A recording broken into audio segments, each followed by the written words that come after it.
Je suis Nicolas Badalassi, professeur d'histoire contemporaine à Sciences Po Aix et directeur du laboratoire Mésopolis, centre méditerranéen de sociologie, de sciences politiques et d'histoire. Donc en tant qu'historien, j'ai d'abord, après avoir fait mes études à l'Université d'Avignon, préparé l'agrégation à l'ENS et fait une thèse à la Sorbonne Nouvelle. Je suis ensuite devenu maître de conférence à l'Université Bretagne Sud, à Lorient, avant d'occuper mes fonctions actuelles à Sciences Po Aix. Donc à l'origine, j'ai fait une thèse qui porte sur la place de la France dans la guerre froide, et en particulier durant le processus d'Helsinki dans les années 60 et 70. Donc j'ai travaillé dans les archives américaines, les archives soviétiques, tchèques, françaises bien sûr. Et c'est ce qui m'a conduit peu à peu à déplacer le curseur de mon champ de recherche, ou plutôt de mon objet de recherche sur la Méditerranée, puisqu'au fur et à mesure de mes recherches, je m'apercevais que les dossiers méditerranéens, dès lors que l'on traitait les questions de guerre froide pour la France, ils étaient omniprésents, pour ne pas dire les plus nombreux. Et c'est comme cela que j'ai décidé peu à peu de réorienter mes recherches vers le sud en voyant quelle était la place de ce bassin méditerranéen dans la politique française de guerre froide. Et j'ai pu m'apercevoir que c'était le principal théâtre d'opération de la France pendant la guerre froide, beaucoup plus que finalement l'Europe ou le reste du monde, pour des raisons historiques, géographiques également. Donc ça c'est un travail, la France, la guerre froide, la Méditerranée, que j'ai présenté en tant qu'habilitation à diriger les recherches, ce qui m'a permis ensuite donc de devenir professeur à Sciences Po à Aix-en-Provence. Et depuis le 1er janvier 2024, je suis donc également le directeur du Mésopolis, donc qui est ce centre qui est une UMR, CNRS, Centre méditerranéen de sociologie, sciences politiques et histoire, qui est une toute nouvelle UMR, puisqu'elle a été créée en 2021, qui réunit à la fois des sociologues d'Aix-Marseille Université et les politistes et les historiens de Sciences Po Aix. Donc c'est un beau défi, puisque il faut non seulement la faire naître, mais aussi la faire vivre, cette UMR. Et c'est un défi qui m'occupe au quotidien et qui est agréable d'ailleurs à mener. J'ai publié cette année donc, un ouvrage intitulé « La France, la guerre froide et la Méditerranée, des accords d'Évian à la Perestroïka », qui est donc un ouvrage issu de mon habilitation à diriger les recherches et qui est le résultat d'un constat que j'ai pu faire en travaillant dans les archives. C'est que dès lors qu'il s'agissait de parler de guerre froide pour la France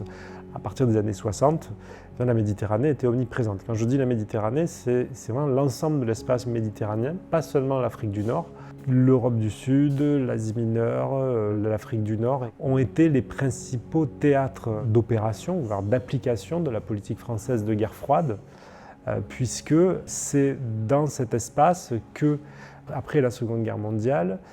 les soviétiques ont tenté de déployer leur influence, à la fois par la présence des partis communistes en Europe du Sud, très très puissants, par le soutien aux nationalistes arabes en Afrique du Nord et au Moyen-Orient, et de fait, ils se sont retrouvés très vite, les soviétiques, en face à face avec la puissance française, qui, elle, comptait bien garder toute son influence dans cet espace. Donc, la grande question que je me suis posée, c'était en quoi a consisté cette stratégie française, par quels outils, par quels acteurs est-ce que la France a essayé de rester présente en Méditerranée après les décolonisations, parce qu'en fait, avant 1962, la question ne se pose pas beaucoup, puisqu'il y a ces relations coloniales. Et donc, c'est à partir de là que j'ai entrepris un travail de recherche qui m'a conduit dans les archives françaises d'abord, le Quai d'Orsay, le service historique de la Défense, que ce soit à Vincennes ou à Toulon, les archives des différents consulats, les archives du Parti communiste, mais également tout ce qui concerne les archives des autres puissances impliquées en Méditerranée. Alors d'abord avant tout les archives des États-Unis qui ont été très utiles, et en particulier celles de la CIA, et puis toutes les archives des pays de l'Est, notamment de l'URSS,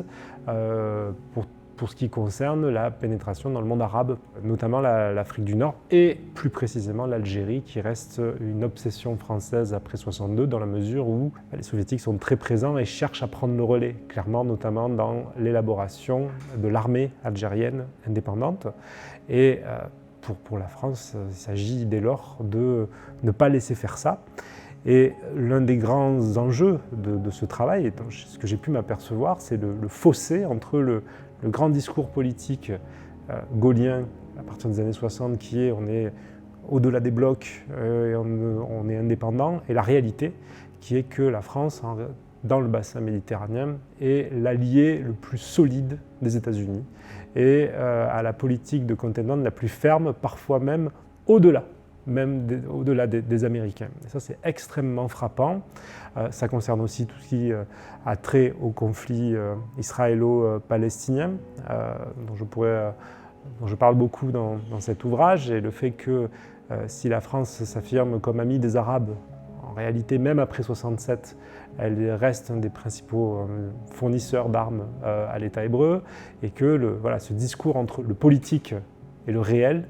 est très très très développé tout au long de la période, avec un pic au milieu des années 70, où au moment où les États-Unis connaissent une crise féroce après la guerre du Vietnam, le Watergate, les Américains, en l'espèce Henry Kissinger, demandent aux Français de prendre le relais en Méditerranée